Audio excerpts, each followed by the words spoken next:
大家好，这些是我前天收到的美洲兜兰，今天准备来给它们上盆。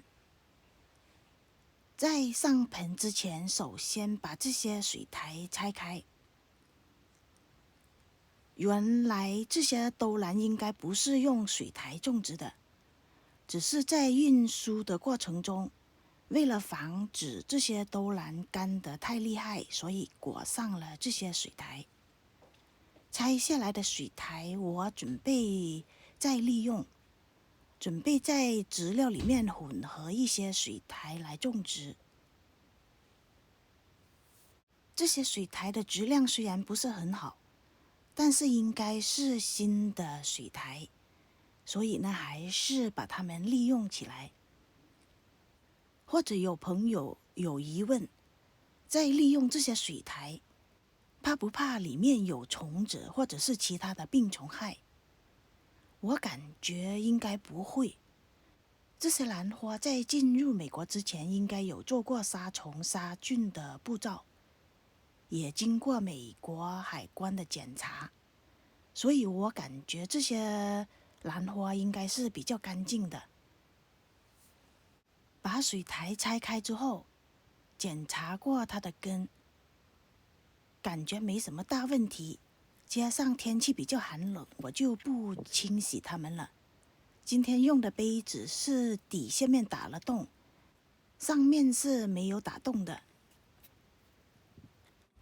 用来种植美洲兜兰的杯子，最好选择稍微大一点的杯子，尽量保证2年之内不需要换盆。今天用的质料是树皮加珍珠岩，再加少量的水苔，它们的比例大概是30%珍珠岩，10%水苔左右吧，也不需要很精准。刚才在准备质料的时候，手机发生了意外，没有把那一段录下来。我再重复一下它们的比例，是30%的珍珠岩，10%的水苔。树皮我是用小号的树皮。今天的天气真的非常的寒冷，风又大。种植的时候尽量不要把这些新芽埋起来。种植的方法非常的简单，只要把植料填满也就可以了。插上名签，这颗兜兰就上盆了。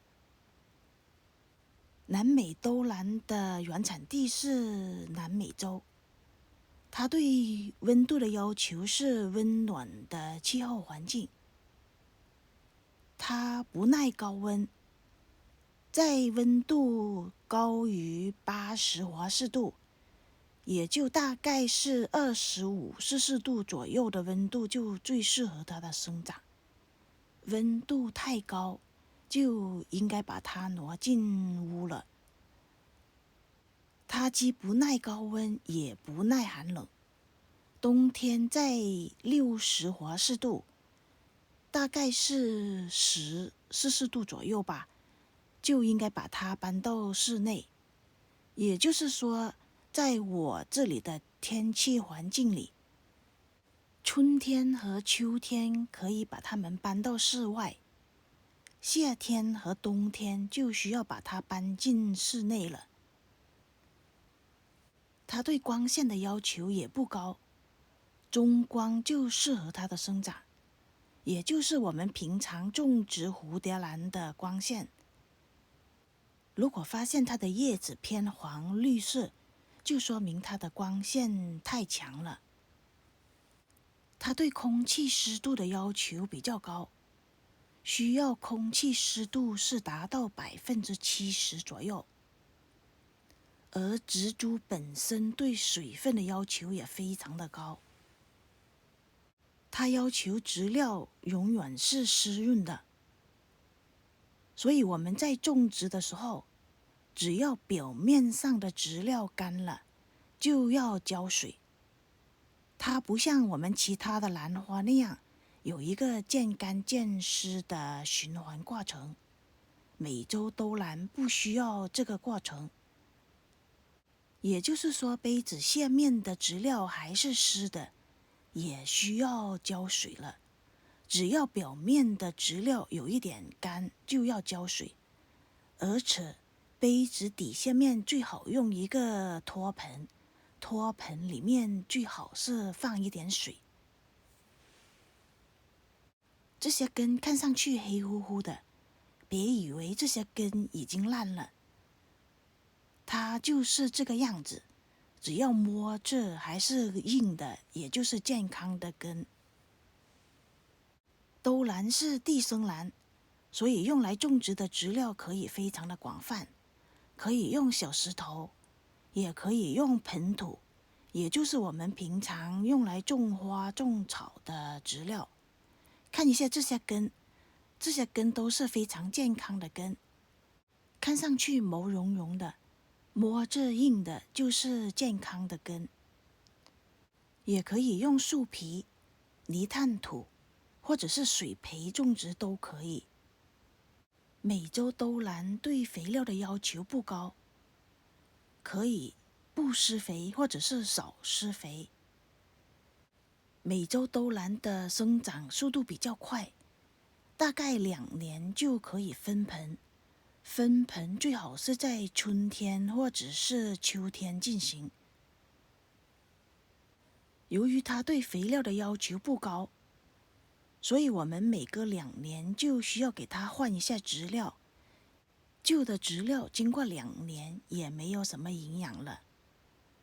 这个假鳞茎应该还可以发芽的，我把它埋起来，看看它能不能长出新苗。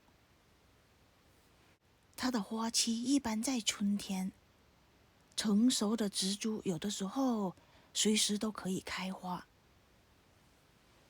它的花期不是很长，大概是2-3个星期左右，但是它的花是有续花性的。